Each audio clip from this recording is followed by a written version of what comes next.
నిత్యం కోట్లాది మంది ప్రయాణికుల్ని గమ్యస్థానాలకు చేరుస్తున్న ప్రజా రవాణా సంస్థ భారతీయ రైల్వే విప్లవాత్మక నిర్ణయాలు తీసుకుంటోంది.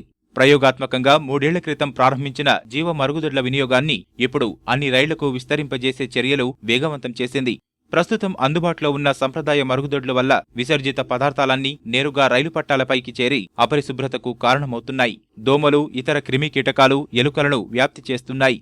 రైలు పట్టాలు సైతం తుప్పుపట్టిపోతూ రైల్వేకు కోట్ల రూపాయల్లో ఆదాయాన్ని దెబ్బతీస్తున్నాయి.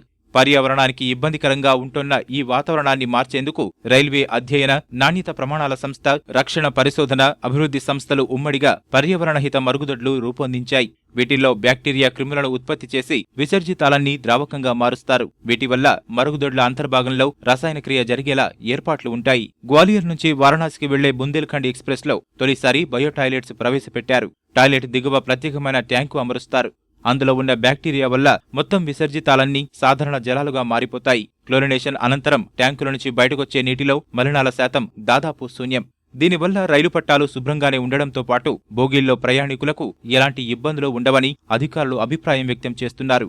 గుంటూరు రైల్వే డివిజన్ పరిధిలో గుంటూరు, వికారాబాద్, గుంటూరు మధ్య తిరిగే పల్నాడు ఎక్స్ప్రెస్ లోని ఏసీ కోచ్ తో పాటు ఇతర కోచ్లలో ఏర్పాటు చేశారు. By now, I think they have covered 6,000-7,000 coaches. On Guntur division, we have got bio-toilet in 7 coaches in Palnadu Express. Very soon, we'll be covering all the coaches. We have developed a documentary film.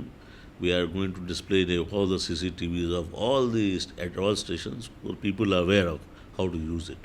2010-11లో 98 రైళ్లలో ఈ bio toilets అందుబాటులోకి తెచ్చారు. 2016 నాటికి దేశంలోని అన్ని రైళ్లలోనూ ఈ మరుగుదొడ్లు ఉండేలా చర్యలు తీసుకుంటున్నారు.